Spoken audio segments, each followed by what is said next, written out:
this is the main challenge for private key encryption.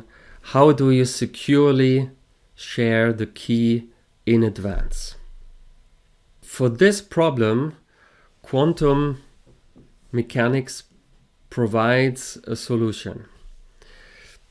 There are a variety of quantum protocols for secure quantum key distribution, and the earliest and a very simple algorithm is the so-called BB84 protocol, and I would like to show you step by step how this particular protocol works.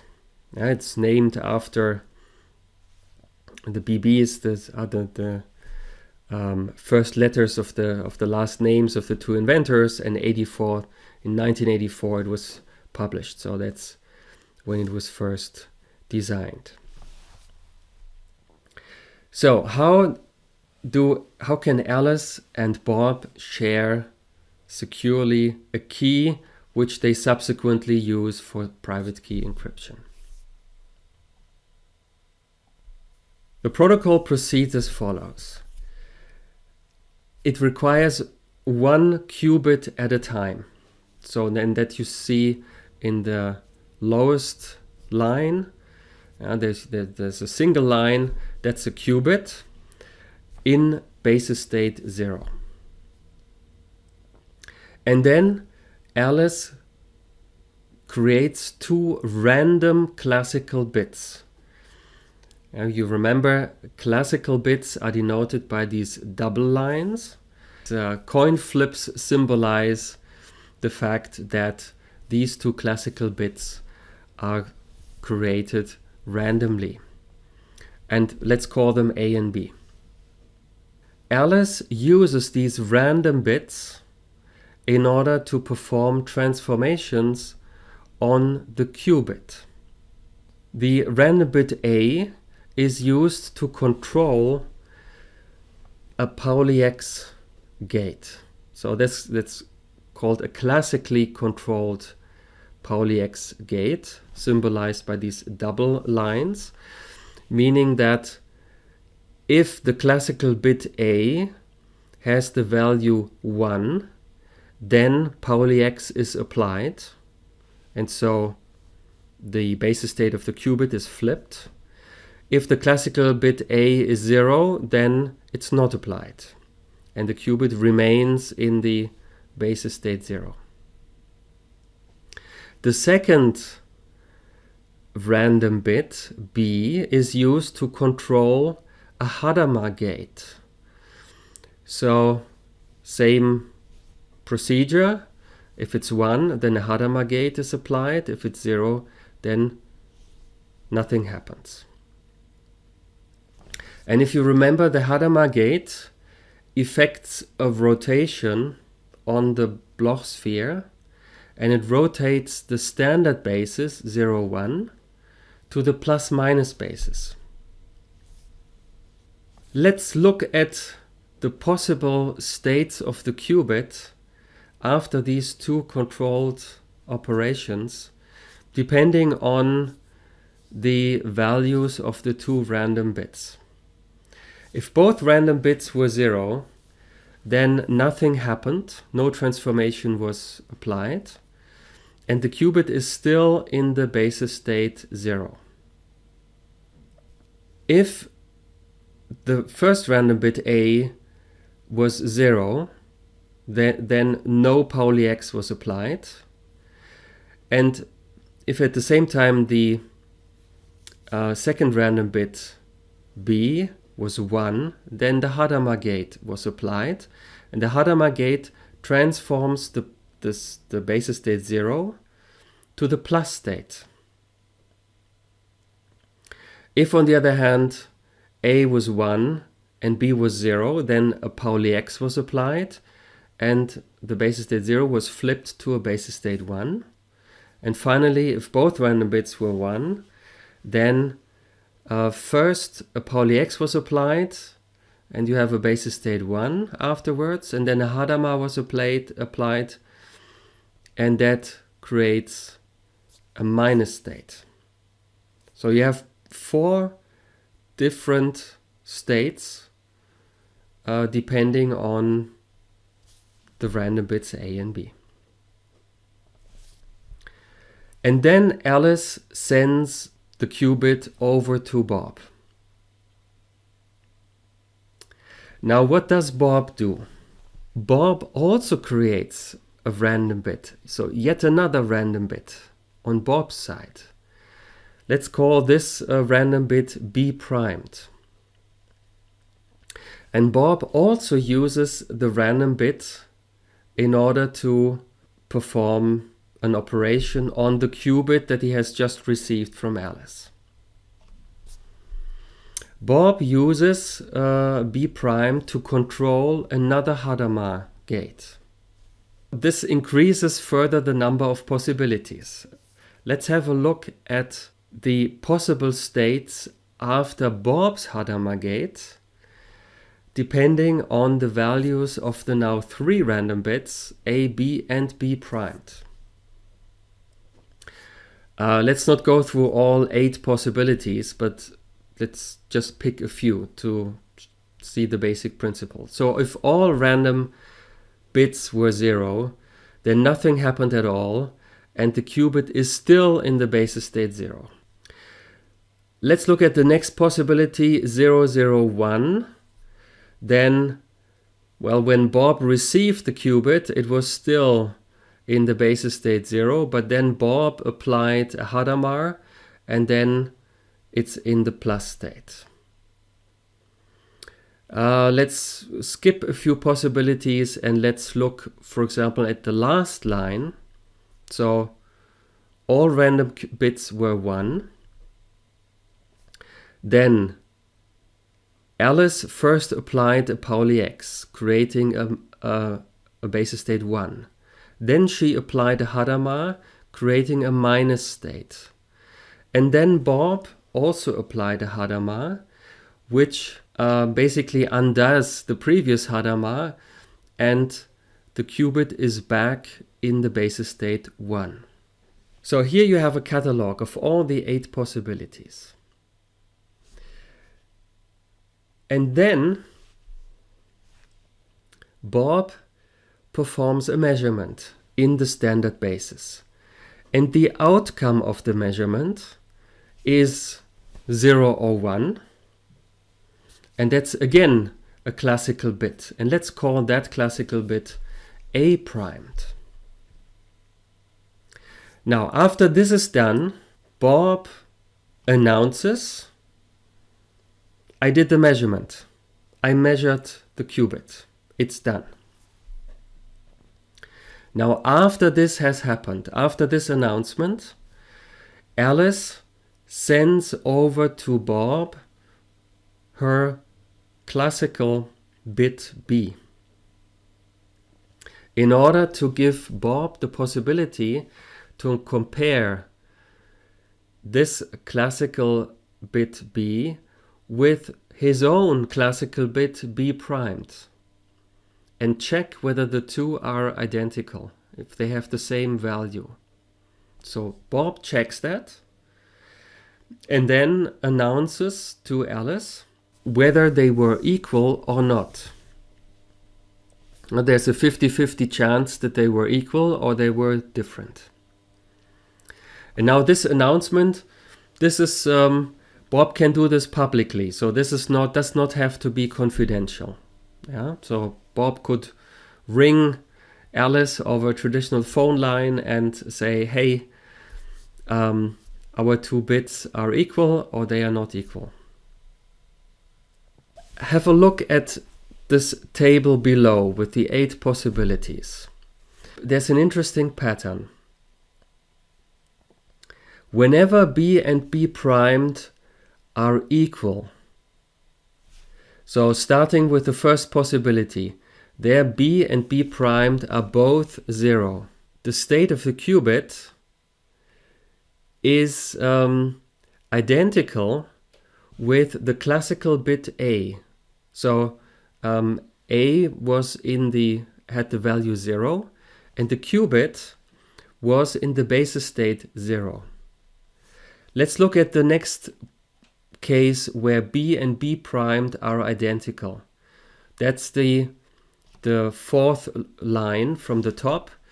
We have 0, 1, 1 for the 3 classical bits. So B and B prime are identical. A had the value 0, and the qubit was in the basis state 0. Let's move on one line below. There you have 1, 0, 0. Again, B and B primed have identical values. A had the value 1, and the qubit is in the basis state 1. So this means that when Bob measures the qubit in the standard basis, then it is guaranteed that the A primed that he measures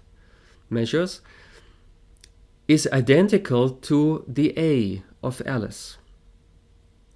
Yeah, so you see from this table that whenever B is equal to B primed, then A is equal to A primed. What Alice and Bob can do now is to simply ignore all the cases where B and B primed are different. So statistically this happens half of the time that B and B prime are different. And then basically they throw away the qubits and they don't use it. But if B and B prime are equal, then they know their A and A primed are also equal, and then they use that as one bit in their shared key that they want to generate. Yeah? So Alice and Bob, they repeat this many times. If B and B prime are different, they ignore the qubit, that particular qubit. And if B and B primed are equal, then they add A and A primed to the key that they are generating, and then they can be sure that they are equal. So at the end, they will have identical keys. So far, I've only shown you that the keys that they will generate at their respective ends, that they will be identical. Now comes the question, is that secure? So what happens if in between there is an eavesdropper who listens in on their communication? In order to extract information from the communication, an eavesdropper would have to perform a measurement on the qubit. A quantum measurement generally changes the state of a quantum system, unless the quantum state happens to be an eigenstate of the observable that you measure. In that case, you can perform a measurement without changing the state. So the eavesdropper, of course, could try to measure in a suitable basis in order to minimize the disturbance of the qubit. But there's no way that the eavesdropper can always do that, because the qubit in transit from Alice to Bob is in one of the 4 states, 0, 1, or plus or minus. If the qubit was only in one of the 2 standard basis states, 0 or 1, then the eavesdropper could simply measure in the standard basis, and then this measurement would not disturb the quantum state. But the qubit can also be in the plus or the minus state. So if the eavesdropper measures in the standard basis, but the qubit happens to be in the plus or minus state, then the measurement will disturb the state of the qubit. After a measurement in the standard basis, the qubit will be in one of the standard basis states, 0 or 1. So instead of plus or minus, it will, after the measurement, it will be 0 or 1. And vice versa. If the eavesdropper measures in the plus-minus basis, then if the qubit may happen to be in one of the standard basis states, 0 or 1. And after the measurement in the plus-minus basis, the qubit will be in the plus state or in the minus state, and it will no longer be in one of the standard basis states. So whatever basis the eavesdropper chooses, it can always happen that the state of the qubit is disturbed. There's no way for the eavesdropper to perform a measurement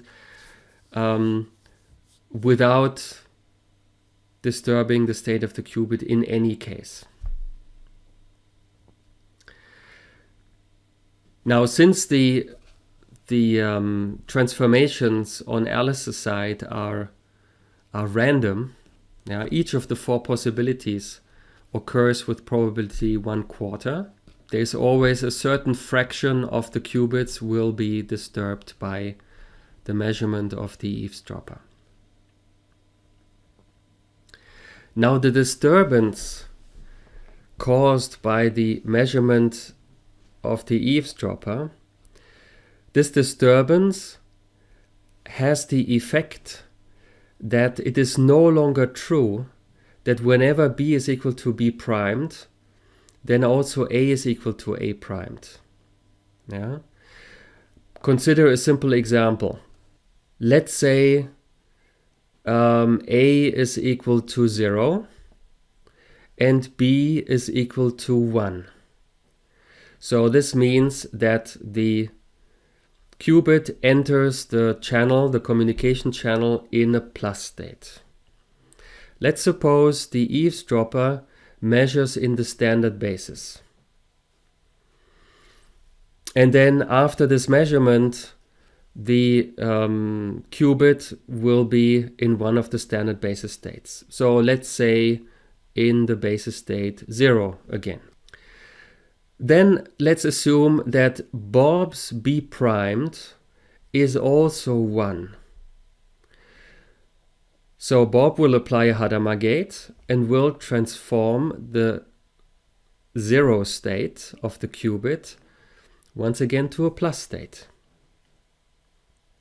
And then Bob performs a measurement in the standard basis. If the qubit is in a plus state, then with 50% probability, it's 1.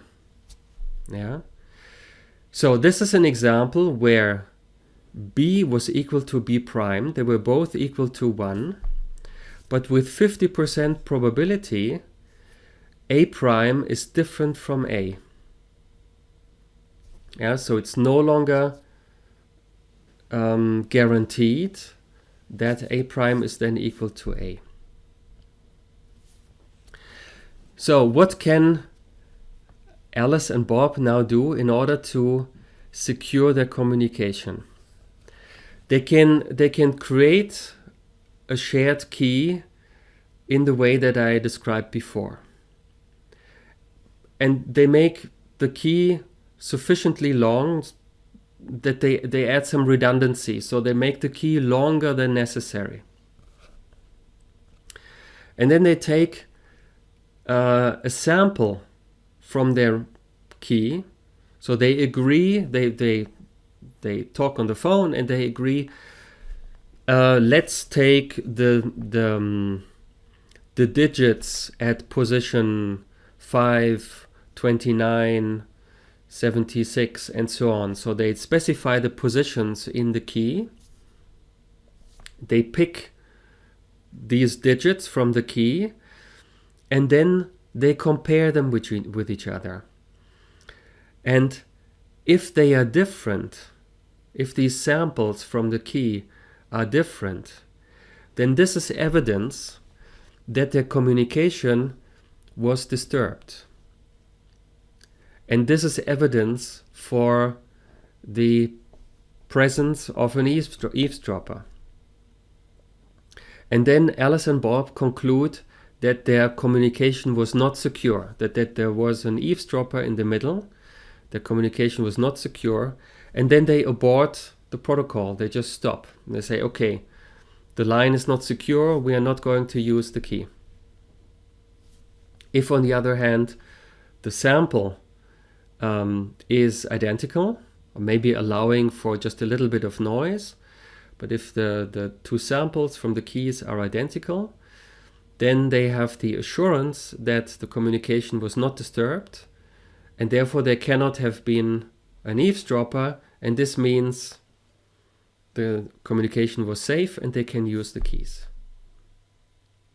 Yeah, you can, if you analyze this a bit more carefully, you can show that if there's an eavesdropper, then in a sample that they compare, about a quarter of the digits are different. So if, when they compare the samples from the keys, you have a difference of that order of magnitude, then this shows there was an eavesdropper. And if it's much smaller than that, then maybe that was just a little bit of noise and it's not to worry about. So this is the basic idea behind this protocol. Right? So it's basically exploiting the fact that the very basic feature of quantum theory, of quantum physics, that measurement causes disturbance of the state.